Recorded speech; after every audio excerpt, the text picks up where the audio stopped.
Buna Siara, good evening. විදේශ රැකියාවක් සඳහා ඇදුම් කිරීමේදී නිවැරදිව සාදාගත් ඩොකියුමන්ට්ස් වගේම නිවැරදි පිළිවෙලට සාදාගත් වීඩියෝ රිසියුම්ස් ඉදිරිපත් කිරීමත් අනිවාර්ය අංගයක්. ඉතින් පසුගිය වීඩියෝවක් මාර්ගයෙන් මේ වීඩියෝ රිසියුම්ස් සම්බන්ධ වැදගත් කරුණු ගැන දැනුවත් කිරීමක් ඔගොල්ලෝ වෙත ගෙන ආවා මතක ඇති.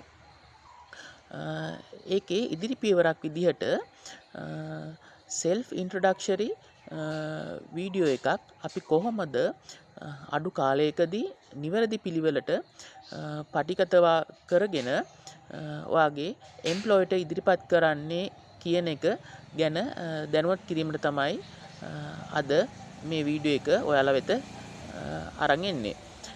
ඉතින් මේකෙදී සාකච්ඡා වෙන කරුණු සම්බන්ධ වැඩිදුර දැනුවත් වීමක් අවශ්‍ය නම් පුරුදු විදිහට නෝට් එක වීඩියෝ එකේ ඩිස්ක්‍රිප්ෂන් එකේ මම දාලා තියන්නම්.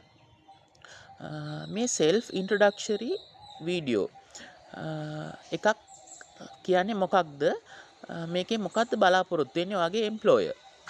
මේ වීඩියෝ එකේ මූලිකවම බලාපොරොත්තු වෙන්නේ ඔයාගේ වෘත්තීය සුදුසුකම් පිළිබඳ දල අදහසක් ඔයාගේ එම්ප්ලොයර් වෙත ලබා දීමයි. ඉතින් ඒ හින්දා මේ වීඩියෝ එක උපරිමය විනාඩි 2ක කාල සීමාවකට යටත් විය යුතුයි.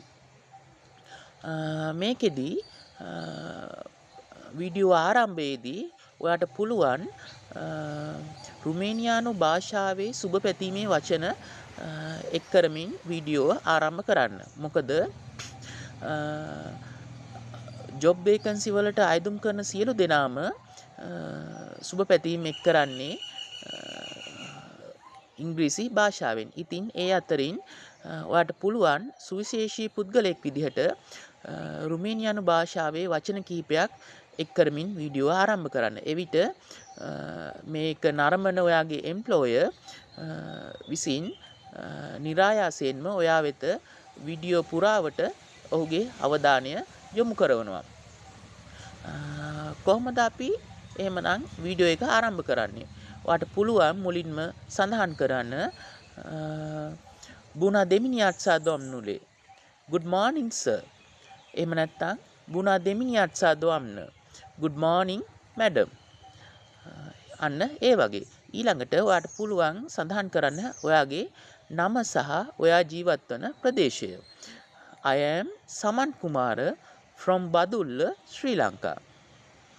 ඊළඟට ඔයා සඳහන් කරන්න ඕන ඔයාගේ වයස ගැන. I am 34 years old. මේකෙදි වැදගත්ම කාරණාවක් විදිහට කියන්න ඕන ඔයාගේ උස, බර, ඊළඟට පවුලේ සමාජිකයන් ගණන, ඊළඟට ඔයා කන්න කැමති ආහාර වර්ග, අහන්න කැමති සංගීතය වගේ දේවල් නොපැවසීමට වග බලා ගන්න ඕන. ඒ වගේම ඊළඟ කාරණාව විදිහට ඔයා කියන්න ඕන ඔයාගේ පාසල් විභාග සියල්ල සම්පූර්ණ කර ඇති බව. I have completed my GCE O levels and A levels.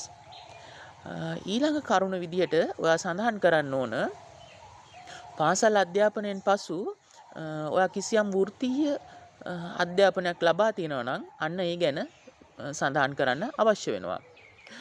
After schooling, I have followed a course at Sri Lanka Institute of Tourism and Hotel Management, which is certificate level of cookery during 2012 to 2013. අධ්‍යාපන සුදුසුකම් පැවසීමෙන් අනතුරුව ඔයා මේ video එකේදී පවසන්න ඕන ඔයාගේ වෘත්තීය සුදුසුකම් සම්බන්ධව. ඔයාට පුළුවන් ඔයා ආයතන කිහිපයක මේ වෙනකොට සේවය කළා තියෙනවා නම් අදාළ වර්ෂයන් ගලපමින් නිවැරදිව සඳහන් කරන්න. උදාහරණයක් විදිහට then I have worked as a kitchen helper at Curry Leaf Restaurant, Colombo, Sri Lanka during 2013 to 2015. අන්න ඒ වගේ ආයතන ගැන සඳහන් කිරීමක් ඔයාට සිද්ධ කරන්න පුළුවන්. අවසාන වශයෙන් වැදගත්ම කාරණාවක් විදිහට ඔයා සඳහන් කරන්න ඕන ඔයා ඇයි රුමේනියාවේ රැකියාවක් බලාපොරොත්තුවෙන් පසුවන්නේ කියලා. අන්න ඒ කාරණාවට ඔයා ශක්තිමත් පැහැදිලි පිළිතුරක් දෙන්න ඕන. ඒකදී අපිට කියන්න පුළුවන් I think this is a great opportunity to develop my career like Romania in Europe country. මොකක්ද මම ඒ කිව්වේ? මම හිතනවා මේක මට වටිනා අවස්ථාවක් මගේ වෘත්තීය ජීවිතය සාර්ථක කරගන්න රුමේනියාව වගේ යුරෝපානු රටක් තුලදී කියලා. ඔන්න ඔය ටික ඔයා මූලිකවම සඳහන් කරාට පස්සේ ඔයාට පුළුවන් මේ වීඩියෝ එකේ අවසානයේට ළඟා වෙන්න. අවසානයේදී ඔයා ස්තුති කර සුබපතා ඔයාට පුළුවන් මේ වීඩියෝ එක අවසන් කරන්න. කොහොමද අපි රුමේනියානු භාෂාවෙන් ස්තුති කියලා කියන්නේ? ඔයාට පුළුවන් කියන්න මුල්සුමෙක්. ස්තුතියි. Thank you. සුබ දවසක්. OC Buna. Have a nice day. ඉතින් මේ ආකාරයට ඔයාගේ self introductory වීඩියෝ එකත් පටිගත කරවා ගන්න පුළුවන්.